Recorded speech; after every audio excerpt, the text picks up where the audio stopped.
কিছু কিছু সু অভ্যাস মানুষের জীবনকে পাল্টে দিতে সাহায্য করে। কিছু কিছু ভালো অভ্যাস আমাদের জীবনে ভালো প্রভাব ফেলে, যা আমাদের জীবনযাত্রাকে কিন্তু একদমই পুরোপুরি পাল্টে দিতে সাহায্য করে। কিছু ভালো অভ্যাসের মধ্যে একটি ভালো অভ্যাস হলো অনেক ভোরে ঘুম থেকে ওঠা। ভোর ভোর ঘুম থেকে উঠলে শরীর মন সবই কিন্তু খুবই ভালো থাকে। এখন বাজে ওই 4:45 মতো, তো আমি ঘুম থেকে উঠে পড়েছি। আর অন্বেষা যেহেতু মামা বাড়িতে গেছে, সেহেতু এই ঘরটাতে কিন্তু কালকে আমি আর তোমার দাদাভাই ঘুমিয়েছিলাম। তবে যেটা সমস্যা হয়েছিল সেটা হলো এক বিছানার থেকে আরেক বিছানায় ঘুমানোর কারণে কিন্তু একদমই সারা রাত তেমনভাবে ঘুম হয়নি। ওই আমতা আমতা কোনো রকম একটা ঘুম কিন্তু হয়েছিল। তো যাই হোক, সারা রাত ওরকম আমতা আমতা ঘুমিয়েই ভোর ভোর কিন্তু ঘুম থেকে উঠে গেলাম। আর যেহেতু অন্বেষা আজকে বাড়িতে নেই, তো বিছানা তোলাটার কিন্তু কোনো ঝামেলাই নেই। তো আমি ঘুম থেকে উঠেই আগে বিছানাটা ঝেড়ে নিচ্ছি, তার কারণ এই ঘরে আর বিছানার মধ্যে নোংরা করার কেউ নেই। তো বিছানাটা ঝেড়ে তারপরে এখন ঘরের দরজাটা খুলবো। তার আগে কিন্তু ভগবানের নাম জপ আমি করে নিয়েছি, যেটা আমি প্রত্যেক দিনই করি। আর দরজার থেকে বেরোনোর আগে কিন্তু ঠাকুর প্রণাম করে তারপরে কিন্তু বাইরে বেরোই। তো এই অভ্যাসগুলো কিন্তু আমাদের ভীষণই ভালো একটা অভ্যাস। তো শুধু আমি না, এরকম আমার মতো অনেক গৃহবধূরাই কিন্তু গৃহ মঙ্গলের জন্য, গৃহস্বামীর মঙ্গলের জন্য এই কিছু নিয়মকানুন কিন্তু করে থাকে। রাধে রাধে বন্ধুরা, সকলকে সুপ্রভাত জানিয়ে আমি দীপিকা আমার নতুন আরও একটি ব্লগে রইল তোমাদের অনেক স্বাগতম, ভালোবাসা এবং অভিনন্দন। যারা যারা আমার ভিডিওটি এই পর্যন্ত দেখছো তারা প্লিজ একটু স্কিপ না করে ভিডিওটি সম্পূর্ণ দেখার অনুরোধ জানিয়ে আজকে ভোর 5টার থেকে কিন্তু ভিডিওটি শুরু করে দিয়েছি। যদি কোনো নতুন বন্ধু এই মুহূর্তে আমার চ্যানেলে ভিজিট করে থাকো, অবশ্যই তোমরা চ্যানেলটিকে সাবস্ক্রাইব করে আমার মতো ছোট্ট একটা দিদিভাইয়ের পাশে থেকে যেতে পারো। তারপর ঘরের থেকে বেরিয়ে উঠোনটাকেও সুন্দর করে পরিষ্কার করে ঝাড় দিয়ে এখন দেখো দুয়ারদারও জল দিয়ে নিচ্ছি। আসলে মানুষ যেটা চায় সেটা কিন্তু কখনোই পায় না, আর যেটা চায় না সেটা কিন্তু অনায়াসেই তার হাতের নাগালে চলে আসে। আমার ভীষণ শখ ছিল আমার যেই শ্বশুরবাড়িতে বিয়ে হবে অনেক বড় একটা উঠোন থাকবে, সেই উঠোন ভর্তি আমি ফুল গাছের চারা লাগিয়ে থবো, উঠোনটাকে সবসময় লেপে পুছে পয় পরিষ্কার করে রেখে দেবো। তবে ওই যে প্রথমেই বললাম যে যেটা চায় সে সেটা পায় না। তবে না পাওয়াগুলোকে আঁকড়ে না রেখে যেটা পেয়েছি আমরা সেটাকে যদি ভালোবেসে এগিয়ে চলি, তাহলে দেখবে ভগবানও এতে সন্তুষ্ট হবে এবং ভবিষ্যতে কিন্তু আমার আরও অনেক কিছু হবে। কারণ না পাওয়াটাকে যদি সারা জীবন ধরে আমি আগলে রাখি, তাহলে কিন্তু সেই না পাওয়াটা নিয়েই আমাকে জীবনটা কাটাতে হবে। কোনো কিছু পাওয়ার আশা কিন্তু আমার আর থাকবে না। নিচ থেকে উঠোন ঝাড় দিয়ে দুয়ারে জল দিয়ে এখন চলে এসেছি ছাদে। তো ছাদটা বেশ কিছুদিন ধরে ঝাড়ও দেওয়া হচ্ছে না, তবে দুদিন ধরে বৃষ্টি আর ঝোড়ো হাওয়ার জন্য ছাদে বেশ পাতাও পড়েছিল, সেগুলো আমি নিচে ফেলে দিয়েছি। তারপর এখন ছাদটাকে ভালো করে ঝাড় দিয়ে এখন নিজে ব্রাশটা মাজন লাগিয়ে নিলাম। এখন দাঁতটা মাজবো, আর দাঁতটা মাজতে মাজতে একটু ছাদে পায়চারিও করে নেব। আর তার আগে বলে রাখি, আমি কিন্তু বাড়িতে একটু যোগ ব্যায়ামও করে নিয়েছি আর কিছু এক্সারসাইজও কিন্তু করে নিয়েছি। কারণ 2 দিন ধরে যেহেতু আমার যোগাসনে যাওয়া হচ্ছে না, আর আমার মনে মনে একটা কেমন ভয় হয়ে গেছে, এই বুঝি ব্যায়াম করছি না, এই বুঝি অসুস্থ হয়ে যাব, এইরকম একটা মানসিকতা আমার মধ্যে কাজ করছে। তো এই জন্য সকাল সকাল যোগাটাও সেরে নিলাম।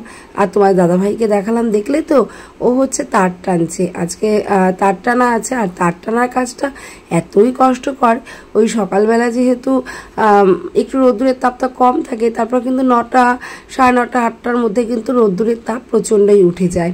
তো সেই কারণে সকাল সকাল তারটা যদি টানা হয়ে যায় তাহলে ঝামেলাটা মিটে যায়। আর সকাল সকাল না টানা হলে ওই রোদ্দুরে কিন্তু তার টানা একদমই অসম্ভব হয়ে ওঠে। তো যাই হোক, তোমার দাদাভাই ওদিকে কাজ করছে আর আমি আমার কাজ করছি। এদিকে দেখো উপরের ঘরে দুয়ার দ্বারে জলটা দিয়ে দিলাম, আর তুলসী তলাটা লেপে স্নান করে পুজোটা সেরে নিয়েছিলাম। আর সকাল সকাল স্নান সেরে পুজোটা দেওয়া হয়ে গেলে সারা দিনের একটা কাজ কিন্তু নিশ্চিন্ত হয়ে থাকা যায়। আসলে বলো তো কি, গরমের দিনে তো আমরা 3বার 4বার সবাই স্নান করে থাকি, কিন্তু পুজোটা টাইম মতো না দিতে পারলে কিন্তু মনের ভিতরে একটা খচখচানি কাজ করে আর কি। তো সেক্ষেত্রে যদি আমি পুজোটা সকাল সকাল দিয়ে দিই, একদিক থেকে নিশ্চিন্ত হয়ে যেতে পারি। আর তারপরে দেখো এক গ্লাস গরম জল করে, কুসুম উষ্ণ গরম জল করে তার মধ্যে একটু আমলা জুস মিশিয়ে ওটা আমি খেয়ে ভালো করে রান্নার গ্যাসটা আবারও মুছে নিলাম। নিয়ে ওই দুপুরবেলা যে ভাত রান্না করব তার জন্য কিন্তু চালটাকে ভিজিয়ে রেখে দিলাম। এতে করে আমার গ্যাসটাও অনেকটা সাশ্রয় হয়, ভাতটাও তাড়াতাড়ি হয়, আর ভাতের চালগুলো অনেকটাই লম্বা লম্বা দানা হয় আর কি। ভাতটা খেতেও ভালো লাগে আর খুব পরিমাণে ঝুরঝুরে হয়। তো যাই হোক, চালটা ভিজিয়ে রেখে এখন দেখো মাথাটা আঁচড়ে সিঁদুরটা ছুঁয়ে নিলাম। আমাদের হিন্দু ধর্মের রীতিনীতি স্নান করে কিন্তু সিঁদুর ছোঁয়ানো, তবে এটাকে এখনকার জেনারেশনে অনেকেই কুসংস্কার বলে মনে করেন। অনেকে আবার সিঁদুর পরতে লজ্জাও পায়, তারা সামান্য সিঁদুর পরে চুল দিয়ে কিন্তু ঢেকে রাখে। তবে যাই হোক, আমার এটা মনে হয় না। আমরা সনাতনী ধর্মের লোক, আর আমাদের কিন্তু শাঁখা সিঁদুরের অনেক একটা গুণ আছে, অনেক জোর আছে, অনেক পাওয়ার আছে এই শাঁখা সিঁদুরের।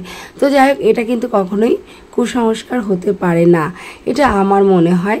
তবে তোমরা যারা যেমন মনে করো, যাদের জীবনযাত্রা যেমন, তারা ঠিক তেমনভাবেই চলতে পারো। কিন্তু আমার যেটা মনে হয়, এটাকে অন্তত শাঁখা সিঁদুরকে তোমরা কুসংস্কার বলে মেনো না। কালকের একটু বাসি ভাত ছিল জল দেওয়া, তো ভাতটাকে ফেলে দেবো। আমার আবার খাবার অপচয় করতে ভীষণ খারাপ লাগে।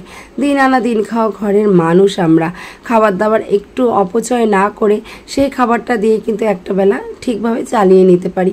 এই জল দিয়ে রেখেছিলাম, যা ভাত আছে বাবার আর বাবুর কিন্তু অনায়াসে সুন্দরভাবে হয়ে যাবে, আর এর সঙ্গে আমারও কিন্তু 2-1 গাল হয়ে গিয়েছিল। সকালবেলা শাশুড়ি মাকে মুড়ি আর মিষ্টি দিয়েছিলাম, উনি বলেছিলেন আর ভাত খাবে না, তো এই জন্য একটু মসুর ডালের বড়া করে আর এই যে জল ভাত দিয়ে কিন্তু আমরা এখন খেয়ে নেব। দেখো, জিনিস অপচয় না করে যদি আমরা একটা বেলা এইভাবে চালিয়ে নিতে পারি, মানি সেভিংস তো হবেই, তাছাড়াও কিন্তু খাবার যে অপচয় এই জিনিসটা কিন্তু থাকবে না। কারণ খাবার অপচয় আমার ভীষণ খারাপ লাগে, একটুও ভালো লাগে না। তো যাই হোক, তারপরে ওই বড়া দিয়ে ভাতটা খেয়ে তারপরে অনেকক্ষণ মেশিন চালাচ্ছিলাম।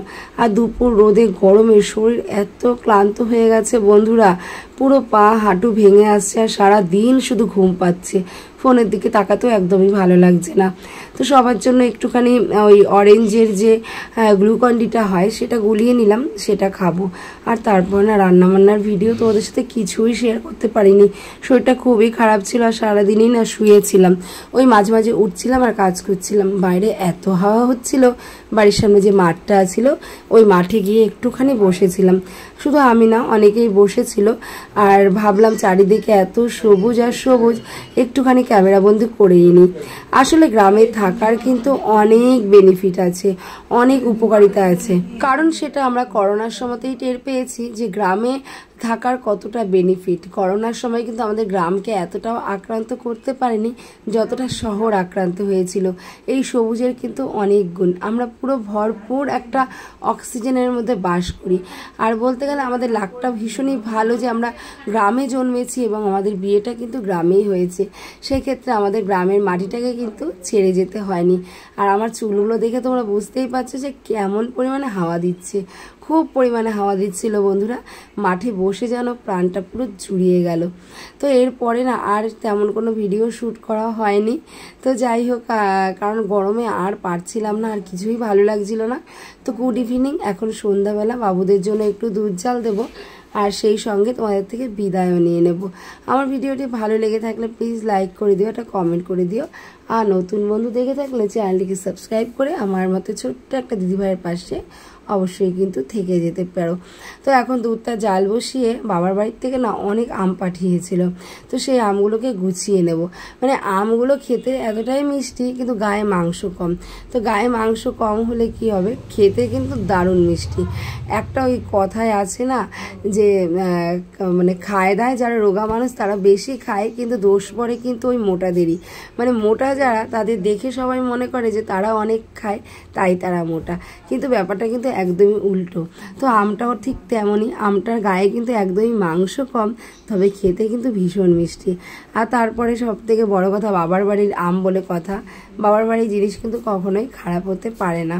এদিকে দুধটাও জাল দেওয়া হয়ে গেছে, বাবুর দুধ বাবু ঢেলে নিয়ে গেছে। আর এখন তোমাদের দাদা ভাইয়ের দুধটা আমি রেডি করে দিচ্ছি। কাচের গ্লাসে গরম দুধ ঢালার আগে এরকম একটা স্টিলের চামচ দিয়ে ঢালবে, তাহলে দেখবে কাচের গ্লাস কিন্তু ফেটে যাওয়ার সম্ভাবনা অনেকটাই কমে যায়। তো চলো আজকের মতো এখানেই, সবাইকে শুভরাত্রি, ভালো থেকো সবাই।